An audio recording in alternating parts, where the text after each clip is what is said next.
ನಮಸ್ಕಾರ. ಹಳೆ ಸೀರೆ ಸಾಮಾನ್ಯವಾಗಿ ಎಲ್ಲಾರ ಮನೆಗಳಲ್ಲಿ ಇದ್ದೇ ಇರುತ್ತೆ. ಈ ಥರ ಕಾಟನ್ ಸೀರೆ ತಗೋಬೇಕು. ಇದು ಸ್ವಲ್ಪ ಮಡಚಿಬಿಟ್ಟಿದೆ ಮತ್ತು ತುಂಬ ಹಳೇದಾಗ್ಬಿಟ್ಟಿತ್ತು ಸೀರೆ. ಅಂಥ ಸೀರೆ ತಗೊಂಡಿದ್ದೀನಿ. ಮತ್ತು ಇದನ್ನು ಫೋಲ್ಡ್ ಮಾಡಿಬಿಟ್ಟು ಈಕ್ವಲಾಗಿ ಫೋಲ್ಡ್ ಮಾಡ್ಕೊಂಡಿದ್ದೀನಿ. ಮತ್ತು ನಾನು ಮಾರ್ಕ್ ಮಾಡ್ಕೊತಾ ಇದ್ದೀನಲ್ಲ, ನನ್ನ ಕೈ ತೋರಿಸ್ಬಿಟ್ಟು ಸೇಮ್ ಇದೇ ಥರ ನೀವು ಕೂಡ ಚಾಕ್ ಪೀಸಲ್ಲಿ ಮಾರ್ಕ್ ಮಾಡಿಕೊಂಡು ಬರಬೇಕು.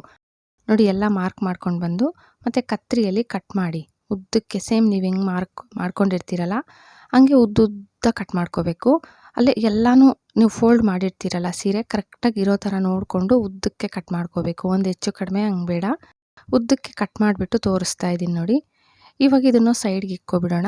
ಮತ್ತು ಒಂದು ಸೀರೆ ಪೀಸಿಂದ ಇನ್ನೊಂದು ಸೀರೆ ಪೀಸ್ಗೆ ನೀವು ಜಾಯಿನ್ ಮಾಡಬೇಕಂದ್ರೆ ನೋಡಿ, ಈ ಥರ ಒಂದಕ್ಕೊಂದು ಹಿಡ್ಕೊಂಡು ಮೊದಲೇ ನೀವೇನು ಮಾಡಬೇಕಂದ್ರೆ ದಾರ ತಗೊಂಡು, ನಿಮ್ಗೆ ಇದಕ್ಕೆ ಸೂಜಿ ಏನು ಬೇಕಾಗಿಲ್ಲ, ಬರೀ ದಾರ ಒಂದು ಸಾಕು, ಹೊಲಿಗೆ ಯಂತ್ರ ಕೂಡ ಬೇಡ. ತುಂಬ ಸಿಂಪಲ್ಲಾಗಿ ಮಾಡ್ಕೋಬೇಕು. ನೀವು ಅಕಸ್ಮಾತಾಗಿ ಒಂದಕ್ಕೊಂದು ಜಾಯಿನ್ ಮಾಡ್ಕೊಂಡು ಹೋಗ್ಬೇಕಂದಾಗ ಸೇಮ್ ಇದೇ ಥರ ನೋಡಿ ಗಂಟು ಹಾಕ್ಕೋಬೇಕಷ್ಟೆ. ದಾರದಲ್ಲೇ ಹಿಂಗೆ ಸುತ್ತಬಿಟ್ಟು ಗಂಟು ಹಾಕ್ಕೊಳ್ಳಿ. ಇಲ್ಲ ಅಂತಂದರೆ ಒಂದಕ್ಕೊಂದು ಈ ಥರ ಹಿಡ್ಕೊಂಡು ಗಂಟು ಬೇಕಂದರೆ ಚಿಕ್ಕದಾಗಿ ಗಂಟು ಹಾಕ್ಕೋಬೋದು. ದಾರ ಇಲ್ಲ ನಮ್ಮ ಹತ್ರ, ನಾವು ದಾರನೂ ಲೇಟ್ ಆಗುತ್ತೆ ಅನ್ನೋರು ನೋಡಿ, ನಾನು ಚಿಕ್ಕದಾಗಿ ಗಂಟು ಹಾಕ್ಕೊತಾ ಇದ್ದೀನಲ್ಲ, ಸೇಮ್ ಹಿಂಗೆ ಗಂಟು ಹಾಕ್ಕೊಂಡು ಸೈಡ್ಗೆ ಇಕ್ಕೊಬಿಡಿ. ಮತ್ತು ಇದನ್ನು ನೀವು 3 ಪೀಸಸ್ಸು ಹಿಡ್ಕೊಂಡು ಸುತ್ಕೊಬಿಡಬೇಕು. ನೋಡಿ, ನಾನು 3 ಪೀಸ್ ಈ ಥರ ಹಿಡ್ಕೊಂಡು ಸುತ್ತಬಿಟ್ಟು ಸೈಡ್ಗೆ ಇಕ್ಕೊತಾ ಇದ್ದೀನಿ. 3 ಪೀಸಸ್ ಈ ಥರ ಸೈಡ್ಗೆ ಇಕ್ಕೊಂಡು ಯಾವುದನ್ನ ಕಂಬಿಗಾಗಲಿ ಇಲ್ಲ ಏನಕ್ಕನ್ನ ಸ್ವಲ್ಪ ಭಾರ ಇರೋದಕ್ಕೆ ಈ ಥರ ಕಟ್ಟಿ ಬಿಡಬೇಕು. ಅಂದರೆ ಇವಾಗ ಒಬ್ರು ಹಿಡ್ಕೋಬೇಕು, ಒಬ್ರು ಎಣಿಬೇಕು, ಹಂಗಾಗಲ್ಲ. ನಾವು ಅಕಸ್ಮಾತ್ ಒಬ್ಬರೇ ಇರ್ತೀವಿ, ಆ ಟೈಮಲ್ಲಿ ಈ ಥರ ಕಂಬಿಗೆ ಏನಾದರೂ ಕಟ್ಟಿಬಿಟ್ಟಿದ್ದೀವಿ ಅಂದರೆ ದಾರದಲ್ಲಿ ಸೇಮ್ ಜಡೆ ಎಣಿತೀವಲ್ಲ, ಈ ಥರ ಜಡೆ ಎಣ್ದಂಗೆ ಎಣ್ಕೊಂಡು ಬರಬೇಕು. ಲೂಸಾಗಿ ಎಣಿಬೇಡಿ, ಸ್ವಲ್ಪ ಟೈಟಾಗೇ ಇರಲಿ ನೋಡಿಕೊಂಡು ಈ ಥರ ಎಣಿಬೇಕು.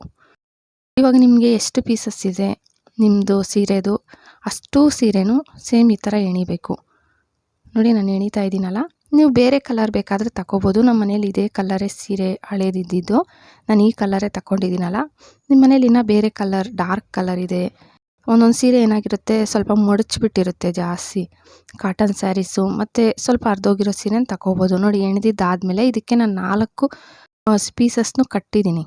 ಅಂದರೆ 4 ಸೀರೆ ಪೀಸ್ನು ದೂರ ಒಂದಷ್ಟು ದೂರ 4 ಪೀಸ್ ಕಟ್ಟಿಬಿಟ್ಟು ಇವಾಗ ಸುತ್ತಬಿಟ್ಟು ಒಂದು ಮೇಲೆ ಒಂದು ಕೆಳಗಡೆ ನೋಡಿ, ಬಟ್ಟೆ ಪೀಸ್ ನಾವು ಕಟ್ಟಿರ್ತೀವಲ್ಲ, ಒಂದು ಮೇಲೆ ಬರಬೇಕು, ಒಂದು ಕೆಳಗಡೆ ಬರಬೇಕು. ಈ ಥರ ಗಂಟು ಹಾಕ್ಕೊಂಡು ಬರ್ತಾ ಇರಬೇಕು. ವಿಡಿಯೋದಲ್ಲಿ ತೋರಿಸ್ತಾ ಇದ್ದೀನಿ ನೋಡಿ, ನಾನು ಒಂದು ಬಟ್ಟೆ ಪೀಸ್ ಮೇಲೆ ಬರ್ತಾಯಿದೆ, ಒಂದು ಬಟ್ಟೆ ಪೀಸ್ ಕೆಳಗಡೆನೇ ಬರಬೇಕು. ಸೇಮ್ ಹಿಂಗೆ ಸುತ್ಕೊಂಡು ಬಂದಿದ್ದಾದಮೇಲೆ ತಿರುಗಿಸ್ತಾ ಇರಬೇಕಷ್ಟೇ. ನೀವು ಈ ಥರ ತಿರುಗಿಸ್ಕೊಂಡು ಒಂದು ಬಟ್ಟೆ ಪೀಸ್ ಮೇಲೆ ಬರ್ತಾಯಿದೆ, ಒಂದು ಕರೆಕ್ಟಾಗಿ ನೋಡ್ಕೋಬೇಕಂದ್ರೆ ನೀವು ತಿರುಗಿಸೋವಾಗ ನೋಡಿ, ತಿರುಗಿಸ್ತಾ ಇದ್ದೀನಿ. ಒಂದು ಬಟ್ಟೆ ಪೀಸ್ ಮೇಲೆ ಒಂದು ಬಟ್ಟೆ ಪೀಸ್ ಕೆಳಗಡೆ ಕರೆಕ್ಟಾಗಿ ಬರ್ತಾಯಿದೆ ನಂದು. ಮತ್ತು ಒಂದು ಗಂಟು ಹಾಕ್ಕೊಳ್ಳಿ ಸಾಕು. ಎಣ್ದಿರ್ತೀರಲ್ಲ ಜಡೆ ಥರ, ಇದನ್ನು ಅದರ ಮಧ್ಯದಲ್ಲಿ ಇಟ್ಕೊಂಡು ಒಂದು ಬಟ್ಟೆ ಪೀಸ್ ಮೇಲೆ ಒಂದು ಬಟ್ಟೆ ಪೀಸ್ ಕೆಳಗಡೆ ಬರ್ತಾಯಿದೆ ನಂದು. ಸೇಮ್ ಇದೇ ಥರ ಮಾಡ್ಕೋಬೇಕು ನೀವು ಕೂಡ. ಇದು ತುಂಬ ಸುಲಭ, ಜಾಸ್ತಿ ಟೈಮು ತಗೊಳ್ಳಲ್ಲ. ಇನ್ನು ಉಳಿದಿರೋದನ್ನು ಸೇಮ್ ಇದೇ ಥರ ಮಾಡಿಕೊಂಡ್ರೆ ನೋಡಿ, ಮ್ಯಾಟ್ ರೆಡಿ ಆಯಿತು. ಇನ್ನು ಲಾಸ್ಟ್ ಎಡ್ಜಸ್ಗೆ ಒಂದೊಂದು ಗಂಟು ಹಾಕ್ಬಿಟ್ಟು ಎಕ್ಸ್ಟ್ರಾ ಇರೋದು ಕಟ್ ಮಾಡಿಬಿಟ್ಟಿದ್ದೀನಿ. ನೋಡಿ, ಮ್ಯಾಟ್ ರೆಡಿ ಆಯಿತು. ಸಿಂಪಲ್ಲಾಗಿ ₹1 ಖರ್ಚಿಲ್ದಿರ ಟ್ರೈ ಮಾಡಿ. ವಿಡಿಯೋ ಇಷ್ಟ ಆದರೆ ಪ್ಲೀಸ್ ಲೈಕ್ ಕೊಡಿ. ಹಂಗೆ ಸಬ್ಸ್ಕ್ರೈಬ್ ಮಾಡಿಕೊಂಡು ನಿಮ್ಮ ಫ್ಯಾಮಿಲಿ ಫ್ರೆಂಡ್ಸ್ಗೆ ಶೇರ್ ಮಾಡೋದು ಮರಿಲೇಬೇಡಿ. Thank you friends.